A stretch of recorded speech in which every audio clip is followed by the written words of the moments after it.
नमस्कार, मैं रविश कुमार। आप सभी को बधाई, हमारी टीम को भी बधाई दीजिए। आज हमारे सब्सक्राइबर की संख्या 50 लाख हो गई है।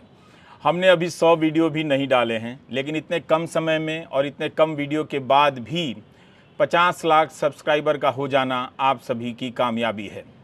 आपने केवल सब्सक्राइब नहीं किया है, बल्कि बहुत सारे सक्षम दर्शकों ने ज्वाइन कर हमें आर्थिक मदद भी पहुंचाई है। उनका विशेष रूप से शुक्रिया हम अदा करना चाहते हैं।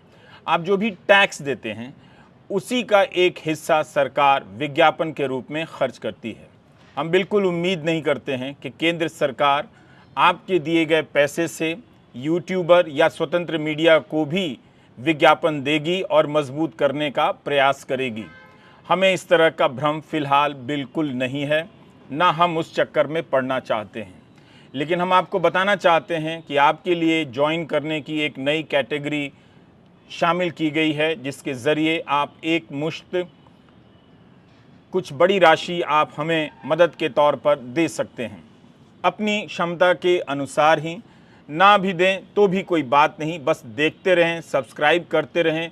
बहुत से दर्शक अभी भी पूछ रहे हैं कि आप कहाँ हैं, क्यों नज़र नहीं आ रहे हैं। इसका मतलब है कि उन्हें पता नहीं कि रविश कुमार ऑफिशियल 50 लाख दर्शकों के बीच पहुंच गया है, 50 लाख लोगों ने सब्सक्राइब किया है। तो आपसे उम्मीद है और गुजारिश है कि आप मदद करें और अपने साथ साथ अपने आसपास के लोगों से पूछें और उन्हें बताएं कि सब्सक्राइब कैसे किया जाता है। तो आपसे ये निवेदन है कि रविश कुमार ऑफिशियल को आप ज़्यादा से ज़्यादा दर्शकों के बीच में पहुंचाइए। आपके जो फीडबैक मिले हैं, हम उस पर विचार कर रहे हैं कि किस तरह से अंग्रेज़ी में हम सबटाइटल कर सकेंगे। और कुछ ख़ास वजहों से, निजी कारणों से भी हम पूरा ध्यान नहीं दे पा रहे हैं, लेकिन हम जल्दी उस दिशा में तेज़ी से अपने कदम बढ़ाएंगे ताकि अंग्रेज़ी भाषी दर्शकों और दक्षिण के दर्शकों तक भी हम पहुंच सकें। हम सभी को खबरों को देखने और पढ़ने का तरीका बदलना होगा। यह हमारे समय की सबसे बड़ी चुनौती है और इसकी सबसे बड़ी मांग है। हमें उम्मीद है कि आप ऐसा कर रहे हैं और आप ऐसा करेंगे भी। जैसे दैनिक जागरण की यह खबर बता रही है कि लालू प्रसाद यादव की बेटियों के यहाँ सीबीआई की टीम ने छापा मारा। इसके लिए सर्वे और पूछताछ का भी इस्तेमाल होने लगा है। ऐसा लगेगा कि जांच एजेंसियां भ्रष्टाचार मिटाने के लिए तत्पर हैं। आप गौर करेंगे कि हिंदी के ये अखबार विरोधी दल के यहाँ पड़ने वाले छापों को कितना बढ़ा चढ़ा कर दिखाते हैं। बीजेपी राज्यों में जो भ्रष्टाचार की खबरें हैं, उन्हें कहां और किस तरह से छाप रहे हैं। कल रात 11:20 पर लालू प्रसाद यादव ने ट्वीट किया और लिखा कि हमने आपातकाल का काला दौर भी देखा है, हमने वह लड़ाई भी लड़ी थी। आधारहीन प्रतिशोधात्मक मामलों में आज मेरी बेटियों, नन्हे मुन्ने नातियों और गर्भवती पुत्रवधू को भाजपाई ईडी ने 15 घंटों से बैठा रखा है। क्या इतने निम्न स्तर पर उतरकर बीजेपी हमसे राजनीतिक लड़ाई लड़ेगी? संघ और भाजपा के विरुद्ध मेरी वैचारिक लड़ाई रही है और रहेगी। इसके समक्ष मैंने कभी भी घुटने नहीं टेके हैं और मेरे परिवार एवं पार्टी का कोई भी व्यक्ति आपकी राजनीति के समक्ष नतमस्तक नहीं होगा। अब सीबीआई ने तेजस्वी यादव को भी उसके समक्ष हाजिर होने का नोटिस दे दिया है। देखिए, अद्भुत चीजें हो रही हैं इस देश में। पहले सीबीआई एक पुराना बंद केस 2008 और 10 का 2 बार बंद हुआ, उसको खुलवाया जाता है। उसके बाद फिर ईडी परिक्रमा करने आ जाती है। 4 बजे सुबह तक छोटे छोटे बच्चे हैं जिन लालू जी की बेटियों के, उनके घर, और क्रिटिकल स्टेज ऑफ प्रेगनेंसी में हमारे डिप्टी सीएम की पत्नी वहां आप बैठे रहते हैं। उनका ब्लड प्रेशर शूट अप करता है और कोई चिंता नहीं, क्योंकि आपके अंदर की मानवीय संवेदना मर चुकी है। आपने अपनी सरकार जाने की, बिहार की जो आपका दर्द है, उसने आपने कहा है कि इसकी दवा मुझको ला के दो। तो एक साहब हैं एक एजेंसी में, उनको सेवा विस्तार चाहिए, उन्होंने आपसे प्रॉमिस कर दिया। दूसरे साहब हैं जिनको पोस्ट रिटायरमेंट, जब इस जगह से रिटायर हो तो कोई बहुत बड़ा प्लम पोजीशन मिले। अगर इस प्रकार से आप पॉलिटिकल इंस्ट्रूमेंट्स की तरह लगातार इसका इस्तेमाल कर रहे हैं, आज हम इसकी सद में एक एक विपक्ष के दलों पे आप कर रहे हैं, तो सिर्फ इतना ही कहना चाहता हूं, पीस मिल में काम मत बंद करिए, थोक में सबको जेल में डालिए, अकेले चुनाव लड़िए, अकेले सरकार बनाइए और अपनी तानाशाही पे मुहर लगवा दीजिए लेजिटिमेसी की। ये कार्यशैली नहीं चलेगी। अगर एजेंसियां भ्रष्टाचार मिटाने के लिए सक्रिय नजर आती तो इतनी आलोचना के बाद कर्नाटका में भी दिखाई देती, जहां बीजेपी के नेताओं पर घूस लगने के आरोप लग रहे हैं। कर्नाटका के अलावा हम बीजेपी शासित एक और राज्य मध्य प्रदेश से जुड़ी खबर के बारे में बात करना चाहते हैं। दैनिक भास्कर में मनीष व्यास की एक खबर छपी है जो बताती है कि क्यों जांच एजेंसियों की कार्रवाई से भरोसा नहीं होता है। इनका मकसद भ्रष्टाचार दूर करना नहीं लगता है। विपक्ष ने प्रधानमंत्री को पत्र लिखा तो छापे पड़ने शुरू हो गए। अदानी समूह पर इतने आरोप लगे, जांच एजेंसियां उनके दफ्तरों की खाक छानने नहीं पहुंचती हैं। कांग्रेस नेता मल्लिकार्जुन खड़गे ने लिखा है कि तेजस्वी यादव की गर्भवती पत्नी और बहनों को सताया जा रहा है। लालू प्रसाद जी बुजुर्ग हैं, बीमार हैं, तब भी मोदी सरकार ने उनके प्रति मानवता नहीं दिखाई है।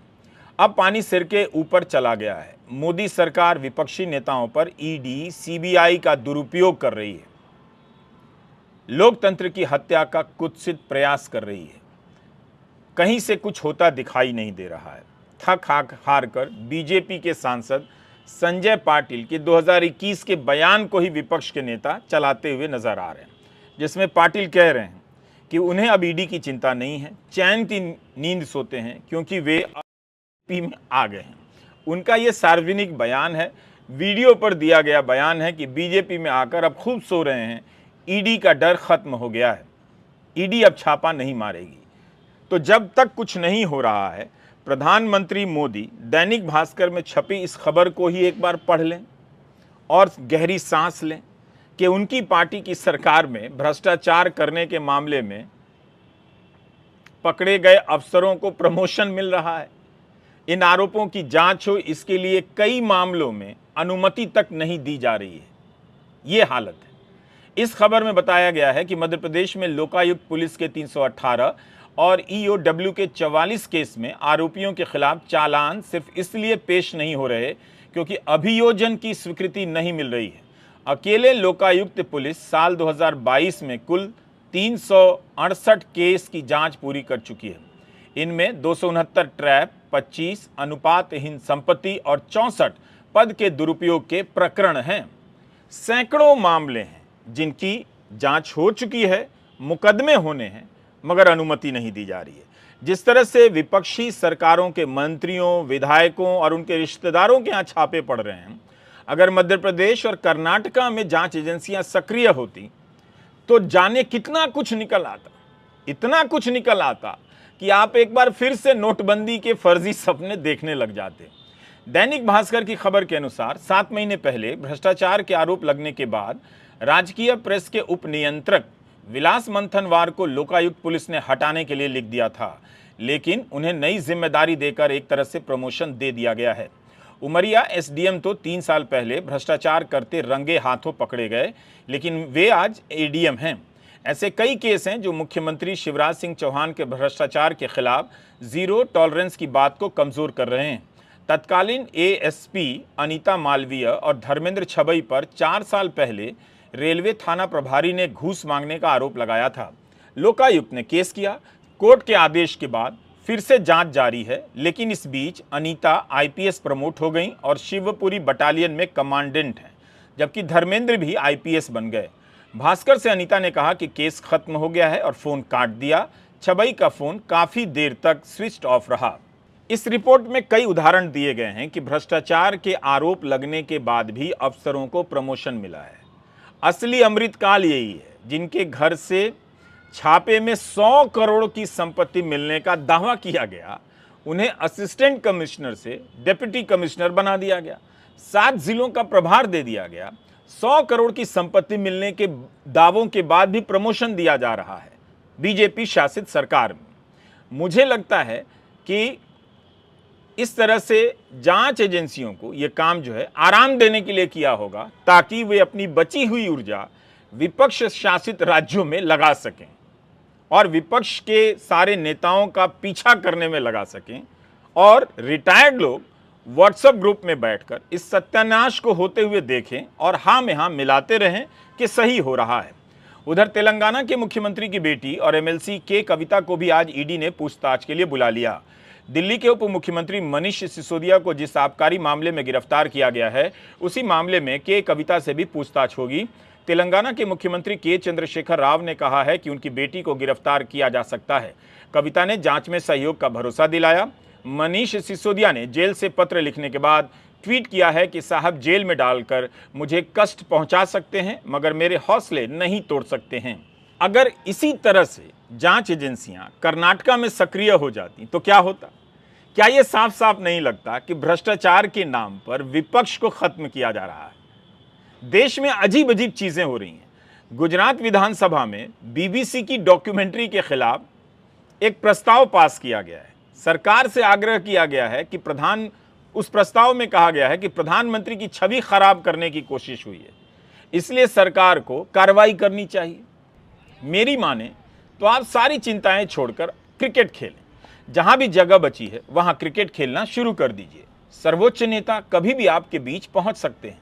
हो सकता है कि आज स्थानीय स्तर पर हो रहे इस तरह की प्रतियोगिता को देखने के लिए सारा शहर ना आता हो, लेकिन यह अब हो सकता है कि एक दिन सर्वोच्च नेता की पार्टी के कार्यकर्ता इसके चारों तरफ कुर्सियां लगाकर बैठ जाएंगे। उन कुर्सियों पर टिकट लगाकर खुद ही खरीद कर मैच देखने लग जाएंगे। एक तरफ सर्वोच्च नेता का प्रचार होता रहेगा और दूसरी तरफ आप उनकी मौजूदगी में क्रिकेट मैच देखते रहेंगे। यह फॉर्मूला चल निकला तो अब रैली की जगह क्रिकेट के मैच होंगे और जनता के लिए पार्टी के नेता टिकट खरीदेंगे। मैच के पहले नेताजी का भाषण होगा और उसके बाद मैच होगा। आगे चलकर यह भी हो सकता है कि खिलाड़ियों को उसी पार्टी में शामिल होना होगा या उनकी जगह उस पार्टी के कार्यकर्ता ही मैच खेलेंगे। पार्टी के कार्यकर्ताओं को टिकट अपने पैसे से खरीदने होंगे। इस बात को विशेष रूप से नोट करें। ऑस्ट्रेलिया के कुछ अखबारों में इस बात की आलोचना हो रही है। पढ़ लीजिए आप कि अहमदाबाद में नरेंद्र मोदी क्रिकेट स्टेडियम में पार्टी कार्यकर्ताओं ने टिकट खरीदे, प्रधानमंत्री मोदी के लिए नारे लगाए। भारत के सूचना एवं प्रसारण मंत्री को इसकी भी आलोचना करनी चाहिए कि ये सारे अखबार ऑस्ट्रेलिया के भारत की छवि खराब कर रहे हैं। बाकी मैच देखने और अपने कार्यकर्ताओं से नारे लगवाने का काम सही है और इससे छवि बेहतर होती होगी। सिडनी मॉर्निंग हेरल्ड में डैनियल ब्रेटिंग ने लिखा है कि आमतौर पर जहां विराट कोहली, रोहित शर्मा या इंडिया इंडिया के नारे लगते हैं, वहीं आज ये मैच मोदी मोदी के नारों से शुरू हुआ। मैच शुरू होने से पहले सुनियोजित तरीके से उत्सव का माहौल रचा गया जो 45 मिनट तक चलता रहा। स्टेडियम के चारों तरफ लगाए गए बड़े बड़े पोस्टरों से पता चलता है कि आज के मैच के दिन दोनों नेता मैच के खिलाड़ियों से ज़्यादा महत्वपूर्ण हैं। ब्रेटिंग ने लिखा है कि ये हमारी याददाश्त में पहली बार हुआ है कि टीमों को नेट में जाकर अभ्यास करने को कहा गया ताकि मोदी और एल्बनीज़ के लिए मंच खाली रखा जा सके। कई तरह के गीत और मनोरंजन के बाद कप्तान रोहित शर्मा और स्टीव स्मिथ आकर मोदी और एल्बनीज़ से अपनी टीम कैप लेते हैं और चारों हाथ मिलाकर खड़े होते हैं। इसके बाद कार्यक्रम का मुख्य आकर्षण लैप ऑफ ऑनर, एक गोल्फ कार्ट जिसे रथ जैसा बना दिया गया है और जिसके पीछे तलवारों की तरह ही क्रिकेट के बल्ले सजाए गए हैं। मोदी और एल्बनीज़ स्टेडियम में घूमते हैं, दर्शकों का अभिनंदन करते हैं। टॉस 7 मिनट की देरी से होता है। इसके बाद आखिरकार जब टीमों को मैदान पर आने दिया जाता है तब सभी खिलाड़ियों को अपने अपने प्रधानमंत्री से हाथ मिलाना होता है। एल्बनीज़ भी भावुकता में अपनी टीम के खिलाड़ियों से हाथ मिलाकर अपना राष्ट्रगान गाते हैं। ब्रेटिग ने लिखा है कि स्कॉट मॉरिसन इस तरह से खेल और राजनीति को आपस में जोड़ने के लिए जाने जाते थे, मगर एल्बनीज़ के लिए नया है। इसके बाद मंच हटाया जाता है, रथ को भी दूर किया जाता है, प्रेस और दूतावास के अधिकारी चले जाते हैं और मैच तय समय के आसपास शुरू हो जाता है। लेकिन जिस किस्म की बेतरतीब घटनाएं हो चुकी हैं और जिस तरह से खेल और राजनीति के बीच की गरिमापूर्ण दूरी मिटाई गई है, उसी के अनुरूप पहली गेंद वाइड होती है। ऑस्ट्रेलिया के एक और मीडिया संस्थान ABC के एक लेख में कहा गया है कि ऑस्ट्रेलिया के प्रधानमंत्री स्वागत से गदगद नजर आ रहे थे। ABC न्यूज़ ने लिखा है कि ऑस्ट्रेलिया में कभी किसी ने नहीं सुना कि इस तरह से अंतर्राष्ट्रीय मैच का इस्तेमाल प्रधानमंत्री अपने चेहरे को चमकाने के लिए करते हैं। अगर वहां ऐसा हो जाए तो कई फैन इसे नापसंद करेंगे। क्या भारत के फैंस जो क्रिकेट मैच देखते हैं उन्होंने कोई प्रतिक्रिया व्यक्त की है या उन्हें डर लगता है? ये वो खुद ईमानदारी से बता सकते हैं। एबीसी ने लेकिन रिपोर्ट किया है कि मैच के ऑनलाइन टिकट मिलने बंद हो गए थे, जिसके चलते विदेशों से आने वाले फैन काफ़ी नाराज़ हो गए। टिकट मिलने के बाद भी अच्छी सीटें नहीं मिल रही थी। क्रिकेट ऑस्ट्रेलिया ने भी ट्वीट किया कि ऑस्ट्रेलियाई दर्शकों को पहले दिन के टिकट नहीं मिल रहे हैं। इसके बाद उनके लिए कुछ टिकट निकाले गए और एक बॉक्स ऑफिस खड़ा किया गया ताकि ऑस्ट्रेलियाई दर्शक टिकट खरीद सकें। ये क्रिकेट ऑस्ट्रेलिया का ट्वीट है जो हम दिखा रहे हैं। क्या इन खबरों को भी सूचना प्रसारण मंत्री गलत बताएंगे, आलोचना करेंगे? क्या ये भी भारत की छवि खराब करने के लिए ये खबरें छापी गई हैं? द ऑस्ट्रेलियन ने अप्रैल 2021 में भारत में कोविड व्यवस्था की आलोचना करते हुए एक लेख छाप दिया। इसमें लॉकडाउन से लेकर ऑक्सीजन की कमी के बारे में लिखा था। इसके जवाब में ऑस्ट्रेलिया में भारतीय दूतावास ने अखबार को एक पत्र लिखकर कहा कि ऐसा प्रतीत होता है कि ये लेख केवल भारत सरकार की निंदा के लिए लिखा गया है, जबकि लॉकडाउन के फैसले की दुनिया भर में तारीफ हुई थी। लिखा था कि लेख में किए गए दावे निराधार हैं। जिस तरह से विदेशी अखबारों में भारत को लेकर सवाल उठ रहे हैं, उनकी आलोचना के लिए, उन विदेशी अखबारों की आलोचना के लिए सूचना प्रसारण मंत्रालय को भी विदेश मंत्रालय का दर्जा दे देना चाहिए। हाल ही में सूचना प्रसारण मंत्री ने न्यूयॉर्क टाइम्स की आलोचना की थी। काश इस खबर पर भी मंत्री जी की नज़र पड़ जाती। खबर है कि पटना के जक्कनपुर मोहल्ले के बंगाली टोला में किराए के मकान में 6 मार्च को वीडियो शूट किया गया। इस वीडियो को वायरल कराया गया कि तमिलनाडु में बिहार के मजदूरों को मारा जा रहा है। खबरों के अनुसार मकान मालिक ने बताया कि फरवरी में मकान किराए पर लिया और 6 मार्च को खाली कर दिया। इसके लिए 2 एक्टर को तैयार किया गया। हिंसा में घायल दिखाने के लिए दवा की दुकान से सर्जिकल सामान खरीदा गया और उनकी मदद से शरीर में अलग अलग जगहों पर जख्मों के निशान बनाए गए। हिंदुस्तान अखबार ने लिखा है कि वीडियो की शूटिंग हाई क्वालिटी मोबाइल कैमरे से सधे अंदाज में की गई ताकि कोई शक ना हो। एफआईआर में घायलों की एक्टिंग करने वाले दोनों लोगों को नामजद अभियुक्त बनाया गया है। इसमें एक व्यक्ति देवघर में यूट्यूब चैनल चलाता है और वह जमुई का रहने वाला है, जबकि दूसरा व्यक्ति सिवान का रहने वाला है। जिस मेडिकल स्टोर से पट्टी, दवा समेत ड्रेसिंग के सामान लिए गए उसका भी पता चल गया है। दवा दुकानदार से पूछताछ करके इस तथ्य की पुष्टि कर ली गई है। इन्होंने जिस मोबाइल से इस वीडियो को शूट किया वह भी जब्त हो गई है। इस मामले में 3 लोग गिरफ्तार हुए हैं, मगर मनीष कश्यप की गिरफ्तारी नहीं हुई है, उनकी तलाश जारी है। 8 मार्च को इस कांड के अभियुक्त मनीष कश्यप, जो BNR न्यूज़ हनी नामक यूट्यूब चैनल का एक वीडियो ट्वीट किया गया जिसमें पट्टी बांधे 2 लोगों को दिखाया जा रहा है। उस ट्वीट में जो टैग वीडियो था वो देखने से ही संदिग्ध लग रहा था। उसकी जांच की गई और जांच के अनुसंधान के क्रम में वीडियो अपलोड करने वाले व्यक्ति राकेश रंजन कुमार को गोपालगंज से पूछताछ हेतु पुलिस के द्वारा लाया गया। उसने अपने पूछताछ में सारी बात स्वीकार कर ली और उसने ये बताया कि 6 मार्च को उसने यह फर्जी वीडियो 2 अन्य लोगों के सहयोग से बनाया था और ये भी बताया कि इस वीडियो को जक्कनपुर के एक बंगाली कॉलोनी स्थित एक किराए के मकान में शूट किया था। राकेश रंजन के मकान मालिक के द्वारा भी इस संबंध में पुष्टि कर दी गई। इस संबंध में एक सेपरेट FIR हम लोग दर्ज कर रहे हैं, मतलब EOU दर्ज कर रहा है, जो मनीष कश्यप, उसके 2 साथी और राकेश रंजन के विरुद्ध होगा। इस बात की जांच होनी चाहिए कि तमिलनाडु में बिहारी मजदूरों को मारा पीटा जा रहा है। इसकी खबरें जो छपी हैं वो सामान्य गलती का हिस्सा हैं या किसी साजिश का। इसकी जांच ज़रूर होनी चाहिए, मगर ये जांच कौन करेगा? क्या केंद्रीय एजेंसियां इसकी जांच कर रही हैं या फिर इसे 2 राज्यों की पुलिस पर छोड़ दिया गया है ताकि उनकी जांच को हमेशा संदिग्ध बताया जा सके कि दोनों विरोधी दल की सरकार की पुलिस हैं? अगर इसके अलावा कोई संदेह है, कोई दावा है, तो उन्हें निष्पक्ष तरीके से लाने के लिए केंद्रीय जांच एजेंसियों को भी आगे आना चाहिए। मगर क्या इस तरह की खबरों की केंद्रीय सूचना प्रसारण मंत्री निंदा कर रहे हैं? क्या केंद्रीय जांच एजेंसियां सक्रिय भूमिका निभा रही हैं? आप सब कुछ अपनी आंखों से देख ही रहे हैं। जागरण में यह जो खबर छपी है कि बिहार के मधुबनी जिले के निवासी शंभू मुखिया की तमिलनाडु के पल्लीपालम में हत्या कर दी गई। घटना का कारण स्पष्ट नहीं हो सका है। वह मछली खरीदने बाजार गया था, इसी दौरान उसकी हत्या की गई। यह खबर गलत निकली है।